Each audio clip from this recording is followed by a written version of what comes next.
Anthony, thank you as always. Great reporting. And I have to say, my heart goes out to the story about the Minion costume. Such a sad situation.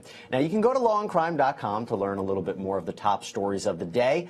But I want to take a step back and talk about the Len Kaczynski case. Now, I'm not Aaron Keller, our resident specialist on Brendan Dassey and Stephen Avery and that whole debacle, but I'll do the best that I can. So, to help me talk a little bit more about this, I have a very special guest who's with us in studio. We're so happy to have her. Juvenile judge and trial attorney Ashley Willcott. Ashley, it's great to see you. Thank you, Jesse. Thanks for having me today. So he was charged with felony stalking and 2 misdemeanors. What will it take to convict him? Well, I think in this case, the evidence that they suggest is that there will be witnesses that can testify as to his behaviors. You heard, meowing and different behaviors that amount to those crimes. So I don't think in this particular case, if the prosecution can call those witnesses, it's going to be a very tough job to potentially see that he's convicted. The meowing was a nice touch. Yes, You don't really hear that a lot. No. Are you surprised that he's a judge after all the colorful part of his background in the Brendan Dassey case? Do you know, I'm not surprised. I'm disheartened that he is a judge and it's resulting in this behavior. You know, unfortunately, any field, any occupation, you're going to see lawyers or judges who engage in bad behaviors and criminal acts. So I think it's disheartening, unfortunate, and as a judge, it really, really bothers me that he would commit these particular crimes or any crimes. But given what he was, I guess the word is accused, maybe, in the making the murder documentary, and when we learned more about him, how he was accused of not adequately representing his client and actually going against his interests. How is it possible that he can be elevated in the judicial system? Well, that's what's unfortunate. So it depends on the particular judicial system. Some judges are elected, and that's going to be by, the constituents, and they may or may not be aware of that person's performance as an attorney or what they have or haven't done. Some are appointed, and sometimes that's political based, and so it's not based on merit or competency. It's based on the politics of it. So that's the unfortunate truth. The unfortunate truth is I think we just got our best new mugshot. That is a fantastic mugshot. I hope we can use it in some promos later on in our analysis. But let's talk about what he's actually charged with. What is his best defense? We hear harassment in so many different ways. I don't know if I'm getting the flavor. Yes, I heard there was a sexual component to this, but it seems to be more of threatening. What is his best defense moving forward? Right. I think his defense is going to be based on the fact that he's going to say there was no intention to stalk and that it didn't amount to that his behaviors were not great enough to amount to an actually stalking charge where there's an intentional actions to commit that crime. So I just think that it's going to be basically a defense of, I didn't do anything that amounts to that. You've overcharged me. What are you talking about? Didn't he take the sexual harassment policy or the harassment policy and highlight the word sexual in it and post it up? That's my understanding, that he absolutely did do that. And what other kind of things was he doing besides the cat noises? Well, I know that he did that. Looks. I know there's a lot of evidence about the looks he was giving. So how do you categorize like a look as being harassment? Well, that's the good argument for the defense, that it's not, right? And so you have to also look, though, at the intention and also how the victim felt, that it did make a victim of the person he was doing it to. And so that's going to be the defense. A look, so what? Now the prosecution's going to have to show, no, those looks amounted to sexually harassing, offensive to the victim, and meeting the requirements under the statute. The statute says you need some sort of distress for the victim. Mm-hmm. How do you categorize that? Because we hear terms like sexual harassment, we hear workplace harassment, and not everybody knows the legal definitions of it. So when you talk about it has to create some sort of distress in the mind of the victim, mm-hmm. What can you explain that to our viewers? What is distress in that sense? Sure. So it's going to be based on the victim and how the victim felt. So in this particular case, that type of distress is going to be there was any trauma, there was any uncomfortableness, there was anything that made the victim feel like it wasn't normal. I'm looking at you having a conversation. Instead, it was threatening in nature. And it's going to be somewhat subjective, right? I mean, it's going to be the same, right, for all victims. But if a person feels that way, it's a little bit like the Me Too movement. You have to consider how everyone else feels. So you may hear something and think, that wouldn't bother me too much. That's not what it's about. It's about the reality of those actions, those behaviors, those looks cause that victim to feel threatened, distressed, uncomfortable, and that it's sexual in nature. And you need a pattern of it, right? Absolutely. That's always good. It's not one look. Not one look, Right. not one this, not just one action, so they try to do it. You think he's going to jail? I got to be honest. Sometimes I come in and say, you know what, this is one I can't see anything other than the conviction. I'm not sure in this case. I do think that this is going to be a little bit of an uphill battle for prosecution and having to prove the pattern and all these things that mounted to the distress that you've mentioned. But I also think that there's a potential that he will be, because I think the jury's going to hear, look, he was a judge, he engaged in these behaviors as an attorney. That's going to weigh into the credibility of this defendant. If first he gets off, can he go back to being a judge? Well, you'd hope not, right? So no, most states have laws that say specifically, even though you might not be convicted, if you've been charged with these acts and it's type of behavior that's not appropriate to be on the bench, that you can be prevented from being in that position. However, it's elected, potentially he could be. Well, we'll have to follow more of the saga of Len Kaczynski here on Law and Crime, and we'll update you more about it. Thank you, Ashley, on that. So let's switch gears right now and talk about our live trial of the day, the James Colley case. This man who has been charged of double murder in a heinous rampage shooting.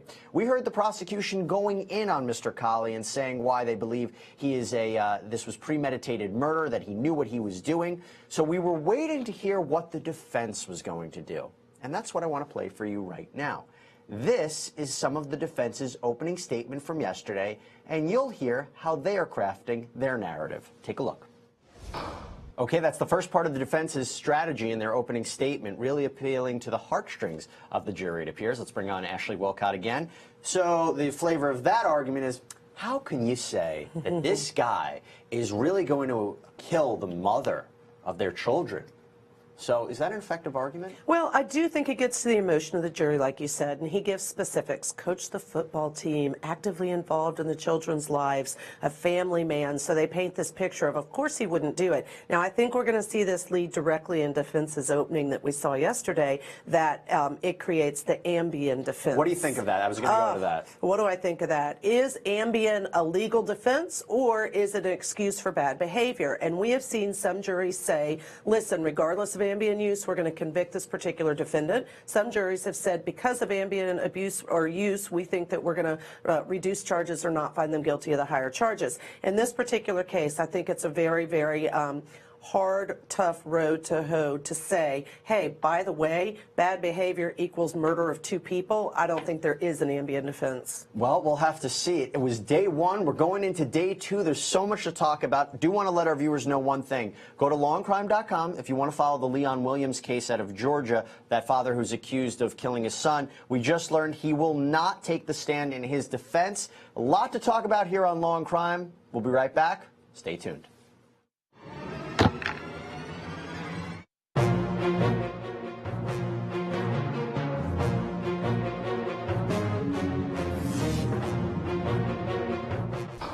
Day two, and already we have some critical testimony. I'm here with Ashley Willcott. What are we learning from Brittany Mano about the statements that the defendant may have made right before the shooting? So we just heard testimony that she said, for instance, she overheard, don't do this. Everyone knows what she's been through. And that he was angry in a fight. And so I think it lends to the prosecution's case that this is something that he had been planning or was planning, premeditated. He's making these statements. He's going to go do something bad to her. And again, because the question is, did he have control or did he not have control, right, Ashley? I know we have about 10 seconds, but isn't that the main crux of it? Right, absolutely. Was he acting under Ambien where he's intoxicated, didn't know, or was he in fact doing this after planning it, controlling it, and purposely killing her?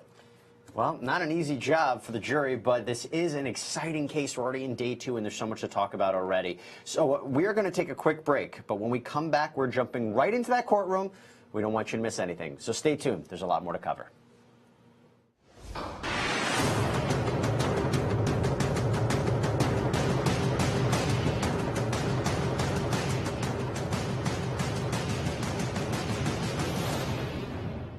Okay, welcome back, everybody. That was Richard Kilberty. Interesting witness. Let's talk about it with Ashley Willcott, what we learned. So, Ashley, he discovered a cell phone, a pretty funny guy up there on the stand talking about his workout routine and what he was pretty active. What do we learn about this and how it fit into the overall theme of the case? So the important thing with the overall theme of the case is the chain of custody, Jesse. So they've been able to show now there's a phone, who got it, how did it get to law enforcement, and then they're going to have to connect the dots to show us whose phone is it, what was contained on the phone, how is that relevant to proving who committed these murders. minors. I want to touch back on Brittany Mano, who was the witness before this, and she overheard a conversation between the defendant's father with the defendant, and hearing this back and forth where the defendant was allegedly really excited and getting very upset and saying, we can't take this anymore, can't do this, and the father's trying to calm him down. What do you think the jury's thinking when they hear this? Oh, well, I think the jury is thinking, wow, he was upset. He had this terrible hearing in the morning. He was furious, and so that gives them an idea of his mindset. It wasn't somebody that was asleep or sleepwalking. It was somebody that was actively engaged in an emotion that was fury, and what did he do next? He had that ruling against him in court, and it was only later that day that it's alleged that he went on this shooting rampage. So when we talk about premeditation, the timeline is very important, as Ashley just said. So we're going to take a quick break. When we come back, we're going to jump back into the court. A new witness is on the stand. I believe her name is Christine Keegan. We'll learn a little bit more about what she has to say in the whole context of this case. Again, you are watching the James Colley case. This man who's charged with multiple crimes and 2 counts of first-degree murder. We'll take a quick break. We'll be right back. Stay tuned. Okay, so that was a crime scene investigator who was not actually investigating what we just saw, the actual crime scene where the shooting took place, but the secondary crime scene. It was James Colley's house that he shared with his sister, and we found some very interesting things there, including gun holsters, ammunition. But let's see how this plays in the overall context of this case. Again, I'm here with Ashley Willcott. So how does this play into the overall context of the case about what we're seeing? And it's kind of weird to see the stuffed animals where his kids were with a gun holster right there. Right, absolutely. So again, we talk about chain of custody, and so the prosecution is doing a very good job, I think, of using the pictures, the evidence, the testimony to say, here we are at the secondary crime scene, but he had a gun holster, he had ammunition. I'm sure they're going to use the ammunition they found to connect it with the guns used in the crime, the type of ammunition used in the crime, to build the case to say, look, he took all these proactive steps at his own home to get the guns, to get the holsters, to get the ammunition, and those are the same guns, ammunition used in the crimes. In other words, it's not like he had a gun on him, left the courtroom, went there, was in a heat of rage. Because it was at a different location, took it to another location, that shows a sign of premeditation. That's right. Real quick, you think we're going to find some Ambien in this house? You're right. I think he took it all. I don't know. We may or may not. I'm not convinced. Well, that's what we're going to be looking for, because the defense is claiming that this was all a result of a horrible combination of medication, a terrible cocktail, including Ambien, and he couldn't control his actions. We'll take a quick break. We'll be back in a minute. Stay tuned. Well, things are getting a little scandalous right now in this courtroom, so let's talk a little bit more about it with Ashley Willcott. What we're trying to see right now is it believes that this crime scene investigator found evidence that the defendant stole some sex toys and articles of clothing from his estranged wife's home.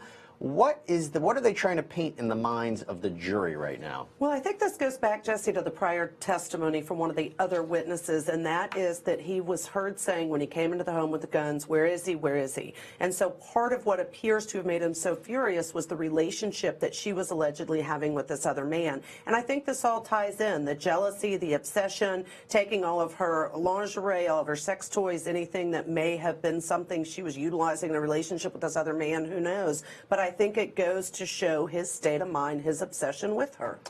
That could be all true, but I guess the defense is trying to say, look, it's all a matter of why did this happen. We're not denying that he was the shooter, but perhaps this medical cocktail of Ambien, and he had a bunch of different medical problems, that's what's to blame for this. So could it be that even if he was obsessed with her and he broke into her home and took this and took that, that really at the moment of the shooting his inhibitions were impaired? Well, I think that's going to be the defense argument, but the prosecution is doing a really good job of laying out all the groundwork to not just be good lawyers, but to tell the story. And the story comes together to say it was not an immediate act while he was on Ambien. It was a prolonged plan of, okay, first I'm going to steal these items from the home and I'm still not satisfied. That's not enough. So look at all the things in the other home where he's staying, and the holster and the guns and the premeditated, putting all that together. So it lays the groundwork to say this was a series of deliberate actions over a period of time to show it's premeditated. Pretty amazing to look at his house and what you found. You found a gun holster right by the stuffed animals where his children would play. You also found boxes of ammunition and now all these sex toys. Let's go back live into the courtroom and hear what else was found. Look how difficult that must be for her. to recount the moments that these two people were shot and that she survived. She said how the bullet grazed her. Unbelievable, when she was hiding in the closet. Let's bring back in juvenile judge and trial attorney Ashley Willcott. To have an eyewitness in any case is pretty incredible, but to have an eyewitness recount the details like that, unbelievable. Yeah, this is some of the most powerful testimony I think this prosecution's going to present. It brings the jury's emotions in. The other thing the prosecution's done with this witness is a really effective job of not only describing, Jesse, every single step that she was doing. It almost sounds like she was hunted and she was just trying to survive. They use pictures so that the jury also visualizes what did the closet look like when she described she had to wedge her foot under and hold the door because there was no lock. All of those things to come together to me to present some of the most compelling testimony this prosecution can present. Well, the defendant faces multiple crimes, including first-degree murder, burglary, aggravated stalking, but he also faces attempted first-degree murder. So how important is what she's saying to help get that charge? Exceedingly, because her testimony, again, is that the shot came through the door, narrowly missing her. He knew she was in the closet. He killed Lindy, who had been in the closet as well. So I think it's exceedingly important because that's who he attempted to murder. I think he would have killed everybody if he could have. I mean, she said the bullet grazed her shoulders, felt like a rug burn. How how amazing is that? I bet she wonders how she survived this. Absolutely. I can't even imagine survivor's guilt and remorse that she's going to experience. Thank God she's alive, but it doesn't mean she's not traumatized and a victim. And for anybody who was watching yesterday, when she was forced to identify the defendant in court, she had to take a minute, look at him, and it was something to watch, I'll tell you. She looked at him with I'm not a body language expert by any stretch of the imagination, but it was extremely uncomfortable, and it looked almost hatred in her eyes when she had to look at him and identify him. But that is one account from one survivor. Let's hear from Lamar Dobberly. This is another survivor of this attack. He was the alleged romantic interest of Amanda Colley, who was gunned down. So let's learn what happened when he heard the gunshots. Well, in that moment of candor, that witness said, hey, listen, I knew I was the target of the shooting, and what did I do? I left. That's right. He was allegedly had a romantic interest with one of the victims, and now he is testifying about what happened. I'm here again with Ashley Willcott. We talked about it a little bit earlier. He talked about survivor's guilt. I can't speak for him. I don't know. But he was the reason that the prosecution is saying that Mr. Colley came there that day. Right. And so let's back it up even. So she FaceTimes him and says, look at my house. It's been ransacked. And he says, OK, I'm going to come over and help. I question, and of course, Monday back quarterbacking is always easier. But why did he not say, hey, this is nuts. This is terrible. Let's get out of the house and call the police because look what's been done to your house in the first place. I mean, I'm sure he, as well as Rachel Hendricks, who testified earlier, have been replaying that moment that day throughout their heads constantly about what could have been differently. But you heard him. He said, I left. And we can't fault him any which way, but it really is an interesting scenario to be a part of. We'll take a quick break. When we come back, there's a lot more to discuss in this case. Stay tuned.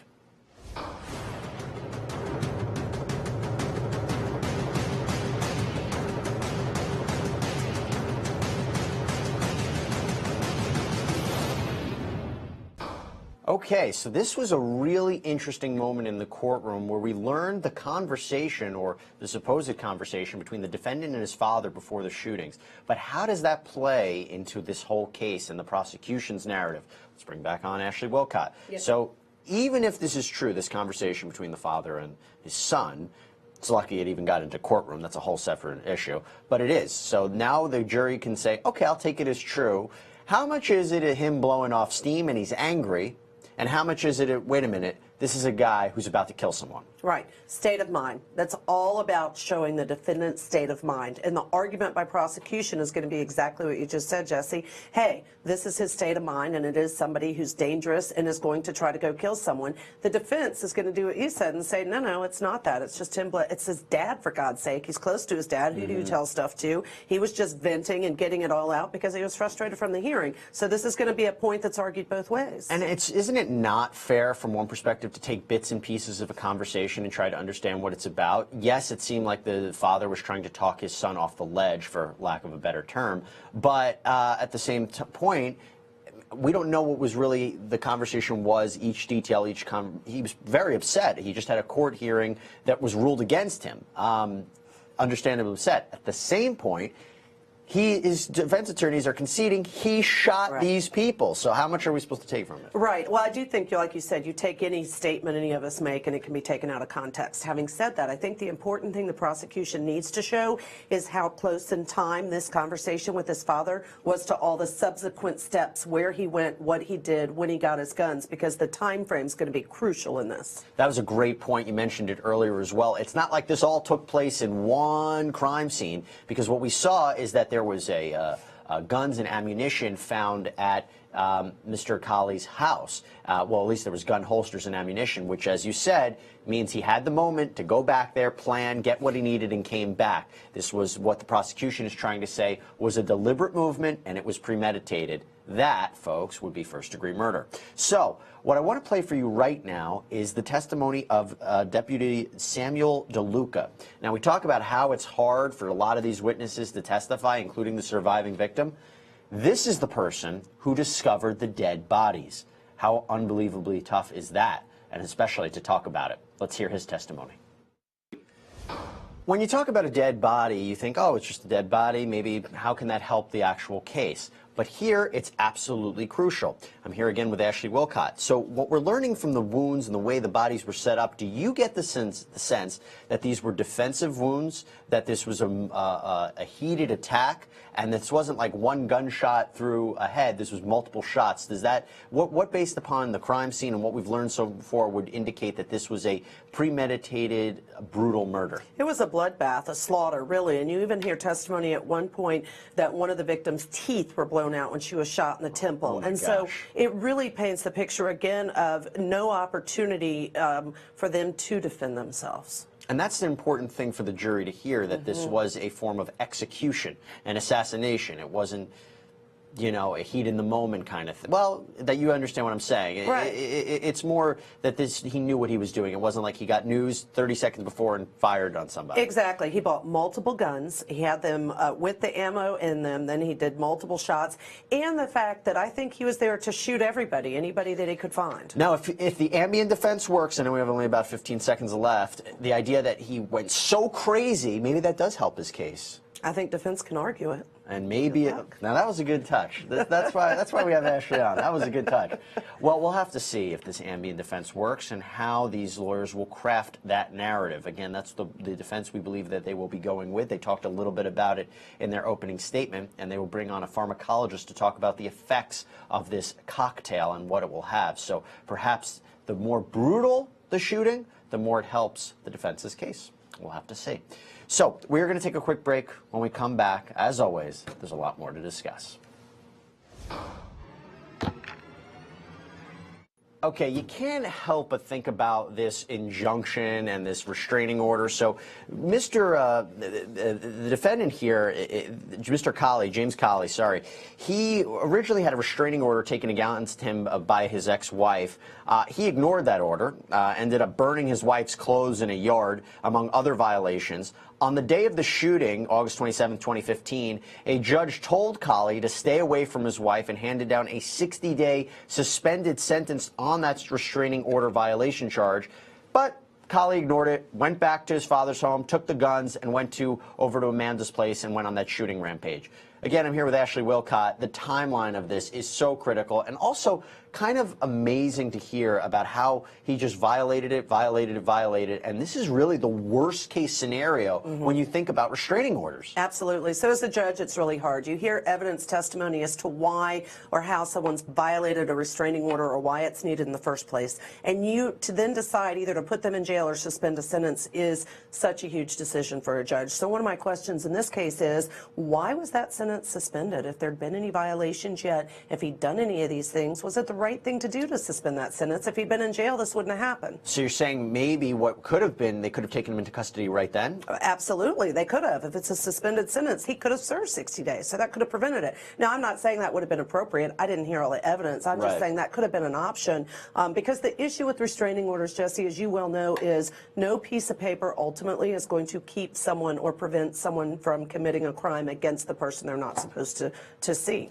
Makes sense. If they're going to commit that crime, I don't think a piece of paper is going to stop them, like you said. But at the same point, did he exhibit signs of violence before this? I would assume burning his wife's clothes can be a violent episode, and perhaps, like you said, we could play Monday morning quarterback about what should have happened, and we always try to do that. Is there a way something could have been prevented? But here, I'm not sure if I saw any signs that he would go on a shooting rampage. Well, let's talk about that in terms of prevention. So when you look at the sister's house where he was, and you see the amount of ammunition, the gun case, the holster, it just begs the question, should or did someone know that he had that many weapons, that he had that ammunition, and his state of mind and how angry he was and furious was? Put all those things together. Could someone have said something or realized and said to the police, listen, I think we've got a real issue, or Judge, this is really something that could escalate easily, and he has the means to carry out the crime? Pretty incredible stuff. I mean, especially when I can't get that image out of my mind. They showed it earlier. The gun holster by the stuffed animals where his kids were playing. Right, and absolutely. the kids, you got to think about the kids in this. How are these kids going to grow up thinking their father was the one who killed their mother? Absolutely, and not just killed, but brutally murdered. I mean, that's the allegation, right? And if he did this in the way that the prosecution's trying to show, it is a horrific crime. It's not just a heat of passion, oh, I did this. It's really horrific. Really horrific. Let's dip back into court right now. A new witness is on the stand, and we have a lot more to discuss in this case. We'll jump back into the testimony of Detective David Colley, but in a minute. But we want to take a step back because, unfortunately, we have to say so long to our guest this morning. Ashley Willcott, thank you so much for joining us. Your analysis on this case was pinpoint. I really appreciate you coming on, and it was great to have you here on set. Thank you. I love being here. It's a great group. Well, we can't wait to have you back. So we're going to take a quick break, but when we come back, we're going to jump back into that courtroom in Florida. We don't want you to miss anything. Stay tuned. A lot more to cover.